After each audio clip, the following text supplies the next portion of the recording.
Israel ने Iran पर हमले की बना ली है प्लानिंग? क्या मिसाइलों की बारिश मिडिल ईस्ट का नक्शा बदलने वाली है? इजराइल के प्रधानमंत्री बेंजामिन नेतन्याहू ने तेहरान को ऐसी चेतावनी दी है जिसने पूरी दुनिया की धड़कनें बढ़ा दी है।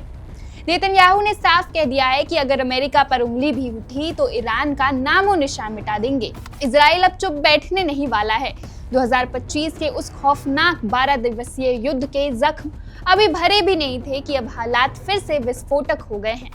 इजराइल के रडार पर अब सिर्फ परमाणु प्लांट नहीं बल्कि ईरान की वो 1800 खतरनाक बैलिस्टिक मिसाइलें भी है जो जमीन के नीचे छिपाई गई हैं।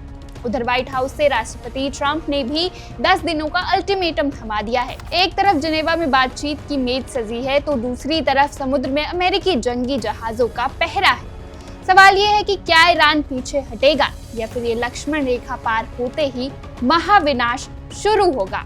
देखिए इस report. We are prepared for any and every scenario, and one thing is absolutely certain: if the Ayatollahs make a mistake and attack us, they will experience a response that they cannot even begin to imagine. मध्य पूर्व में युद्ध की बयानबाजी एक बार फिर तेज हो गई है। 19 फरवरी 2026 को IDF अधिकारी कैडेट स्नातक समारोह में बोलते हुए इजरायली प्रधानमंत्री बेंजामिन नेतन्याहू ने ईरान को अपनी अब तक की सबसे कड़ी चेतावनियों में से एक दी। उन्होंने घोषणा की, हम किसी भी स्थिति के लिए तैयार हैं और एक बात निश्चित है, यदि अयातुल्ला हमें हमला करने की गलती करते हैं तो वे ऐसी प्रतिक्रिया का अनुभव करेंगे जिसकी वे कल्पना भी नहीं कर सकते। संदेश स्पष्ट था, इजराइल अब संयम का संकेत नहीं दे रहा है। नेतन्याहू ने इस बात पर जोर दिया कि इजराइल अपने प्रमुख सहयोगी संयुक्त राज्य अमेरिका के साथ कंधे से कंधा मिलाकर काम कर रहा है, जो ईरान के परमाणु कार्यक्रम को लेकर बढ़ते तनाव के बीच अमेरिकी राष्ट्रपति डोनाल्ड ट्रंप के साथ समन्वय का स्पष्ट संदर्भ है। उन्होंने एक सैद्धांतिक बदलाव का संकेत देते हुए और भी बात कही। नेतन्याहू ने कहा कि खतरे को टालने का युग खत्म हो गया है। उन्होंने घोषणा की कि इजराइल जिसे मबाम कहता है वो युद्धों के बीच का अभियान है। वर्षों तक उस सिद्धांत में सीमित अक्सर गुप्त हमले शामिल थे जो पूर्ण पैमाने पर संघर्ष शुरू किए बिना खतरों को रोकने के लिए डिजाइन किए गए थे। अब सुर बदल गया है। उन्होंने चेतावनी दी कि अब जंगल में विला की तरह छिपने का कोई कॉन्सेप्ट नहीं रह गया है। यदि तुम जंगल में नहीं जाओगे तो जंगल तुम्हारे पास आएगा। ये भाषण अस्थिर क्षेत्रीय पृष्ठभूमि के बीच आया है।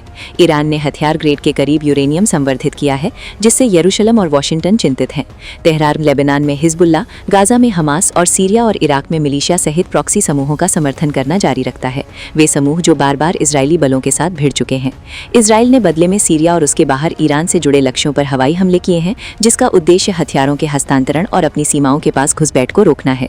सभी पक्षों की ओर से सैन्य तैयारियां तेज हो गई हैं। संयुक्त राज्य अमेरिका ने अपनी क्षेत्रीय स्थिति को मजबूत किया है जबकि इजराइल के रक्षा प्रतिष्ठान ने संभावित बहुमोर्चे युद्ध के लिए तत्परता की चेतावनी दी है। विश्लेषकों का कहना है कि एक चरम परिदृश्य में बड़े पैमाने पर ईरानी मिसाइल और ड्रोन की बौछार शामिल हो सकती है जिसका उद्देश्य आयरन डोम जैसी इजरायली सुरक्षा को पस्त करना है। ईरान ने अपनी ओर से चेतावनी दी है कि उसके क्षेत्र पर किसी भी हमले से न केवल इजराइल के खिलाफ बल्कि संभावित रूप से क्षेत्र में अमेरिकी ठिकानों के खिलाफ भी जवाबी कार्रवाई होगी। रिस्क स्पष्ट है, प्रत्यक्ष इजराइल ईरान टकराव पिछले छाया संघर्षों जैसा नहीं होगा। ये लेबनान, गाजा, सीरिया, इराक और खाड़ी तक भी फैल सकता है। ऊर्जा बाजार हिल सकते हैं। वैश्विक शक्तियों को इसमें शामिल किया जा सकता है। नेतन्याहू के लिए संदेश प्रतिरोध, ताकत, एकता और तत्परता प्रदर्शित करने के बारे में था, लेकिन जिस क्षेत्र में गलत गणना युद्ध भड़का सकती है ऐसे शब्दों का महत्व होता है। अभी तक कोई मिसाइल नहीं छोड़ी गई है, फिर भी बयानबाजी तेज होने, गठबंधन कड़ा होने और सैन्य बलों के अलर्ट पर होने के कारण सवाल बना हुआ है, क्या ये रणनीतिक मुद्रा युद्ध को रोकने के लिए है या बहुत बड़े टकराव शुरू होने से पहले आखिरी चेतावनी है।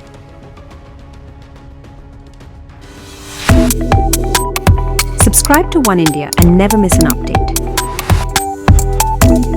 Download the One India app now.